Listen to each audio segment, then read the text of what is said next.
સુરતમાં police red પાડવા ગઈ અને સુરતનો જમીલ ઉર્ફે જંગલી નામનો ડ્રગ્સ પેડલર ડ્રગ્સ વેચાણ કરવાની સાથે પોતે પણ નશાના રવાડે ચડેલો મળ્યો. બંને હાથો હજારો ઇન્જેક્શનના નિશાનોથી ઘાયલ. આરોપી માત્ર ઇન્જેક્શન લેતો પીડિત નહીં પણ ડ્રગ્સ વેચતો પેડલર પણ છે. સુરત ક્રાઇમ બ્રાન્ચે રેડ દરમિયાન 35 ઇન્સ્યુલિન સિરિંજ, 10 ml ડિસ્ટિલ વોટરની 11 બોટલો, 12.540 ગ્રામ એમડી ડ્રગ્સ સાથે અને બે આરોપી તૌફિક જહાંગીર પટેલ અને રહેમાન રેહાન ખાન રહેમાનને ઝડપી પાડ્યા હતા. સુરત ક્રાઇમ બ્રાન્ચે ઉમિયા મંદિર પાછળ આવેલા પંચશીલ નગરના મકાનમાં દરોડા પાડ્યા હતા. ત્યારે તેઓએ એવું દ્રશ્ય જોયું કે પોલીસે પણ શ્વાસ અટકાવ્યો. જમીલ ઉર્ફે જંગલીના બંને હાથ પર હજારો ઇન્જેક્શનના નિશાન સ્પષ્ટ દેખાતા હતા. પૂછપરછ દરમિયાન તેણે ખુલાસો કર્યો કે તે વર્ષોથી ડ્રગ્સનું સેવન કરી રહ્યો છે અને પોતાના શરીરમાં ઇન્સ્યુલિન સિરિંજ મારફતે એમડી ડ્રગ્સના ઇન્જેક્શન ઘુસાડતો હતો. આરોપીએ પણ કબૂલી લીધું કે હું અત્યાર સુધીમાં મારા બંને હાથમાં હજારો ઇન્જેક્શન લઈ ચૂક્યો છું. પોલીસે રેડ દરમિયાન 3 માળના મકાનમાંથી અને બે આરોપી પણ ઝડપાયા. તૌફિક જહાંગીર પટેલ, રહેમાન રેહાન ખાન રહેમાન આ બંને સાથે જમીલ ઉર્ફે જંગલી મકાનનો બહારથી દરવાજા લોક કરી ડ્રગ્સનું સેવન કરતા અને વેચાણ કરતા હતા. જ્યારે કોઈ ખરીદદાર આવે ત્યારે ડ્રગ્સ પાઉચ રસ્સી વડે નીચે મોકલતા હતા. ક્રાઇમ બ્રાન્ચે 35 ઇન્સ્યુલિન સિરિંજ, 10 ml ડિસ્ટિલ વોટરની 11 બોટલો, 12.540 gram MD drugs, 4 mobile phone, રોકડ રકમ મળી કુલ રૂપિયા 2,61,000ની મત્તા કબજે કરી હતી. જમીલને અટકમાં લીધા બાદ તેની તબીબી તપાસ દરમિયાન ખુલ્યું કે તેનો હાથ આખો ઇન્જેક્શન હિટ છે અને અનેક નસો સુકાઈ ગઈ છે. ઘણા ભાગોમાં ખાડા જેવી ખાલી જગ્યા સર્જાઈ છે. જ્યારે પોલીસે પૂછ્યું કે તું પોતે કેમ લે છે ત્યારે શરમાતા નહીં પણ તે હસતા બોલ્યો, હવે ડ્રગ્સ લેવાનો એટલો શોખ થઈ ગયો છે કે વેચતા વેચતા મન થાય તો હું પણ ઇન્જેક્શન મારી લઉં છું.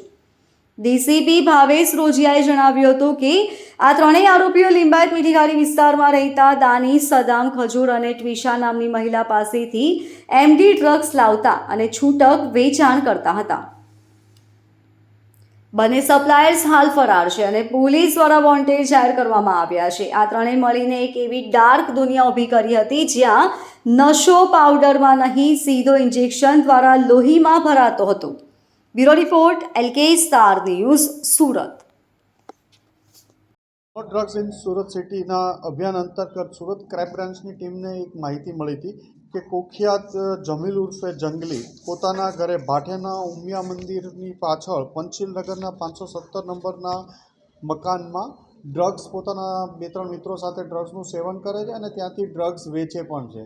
ક્રાઇમ બ્રાન્ચની ટીમ દ્વારા એક સ્પેશિયલ રેડ કરવાનું આયોજન કરવામાં આવ્યું પંચો અને બધાની સાથે.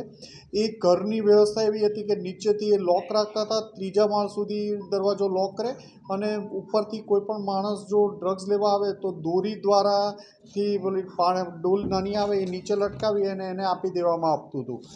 ક્રાઇમ બ્રાન્ચની ટીમ દ્વારા ઉપર અને જે બીજા આજુબાજુના ધાબાઓ ઉપરથી ને નીચેથી બંને જગ્યાએ એક સાથે રેડ કરતા એ જગ્યા ઉપરથી 3 ઇસમો મળી આવ્યા છે, જેમાં જમીલ ઉર્ફે જમીલ જંગલી, આમિર ખાન, તૌફિક પટેલ અને રેહાન ઉર્ફે રેહાન ખાન. આ 3 ઇસમોની ધરપકડ કરવામાં આવી છે. આમની પાસેથી 13 ગ્રામ જેટલું ડ્રગ્સનું એમડીનું આ લોકો સેવન કરતા હતા. એ ડ્રગ્સ એમડી મળી આવ્યું છે. એમની પાસેથી 3થી 4 ફોન મળી આવ્યા છે. સ્ટરલાઇટ વોટર પણ આ ઇન્જેક્શન જે આપતા હતા એમાં એ સ્ટરલાઇટ વોટરનો ઉપયોગ કરતા હતા એ મળી આવ્યું છે. સિરિંજ મળી આવી છે. જે ઇન્જેક્શન દેવા માટે એ લોકો જે સિરિંજ હતી એ પણ અલગ અલગ મળી આવી છે અને આમની વધુ પૂછપરછ ચાલુ છે કે ક્યાંથી લાવ્યા હતા, કોને આપવાના હતા. અગાઉ જમીલ જંગલી છે એ 12થી 13 ગુનાઓમાં પકડાઈ ચૂક્યો છે, જેમાં chain snatching, mobile snatching, drugs એમડીના કેસ અલગ અલગ કેસોમાં છે. એવી જ રીતે તૌફિક ઉર્ફે બેટરી જહાંગીર પટેલ છે એ પણ ચેઇન સ્નેચિંગ, NDPS વગેરે 10 કેસોમાં પકડાઈ ચૂક્યો છે. 2 વાર એની પણ પાસા થઈ ચૂકેલી છે. બંને ખૂબ જ રીઢા ગુનેગાર છે અને પોલીસની ખૂબ મહેનત પછી એક સફળતા મળી છે. 13 ગ્રામ જેટલું એમડી મળ્યું છે અને આમની વધુ પૂછપરછ ચાલુ છે.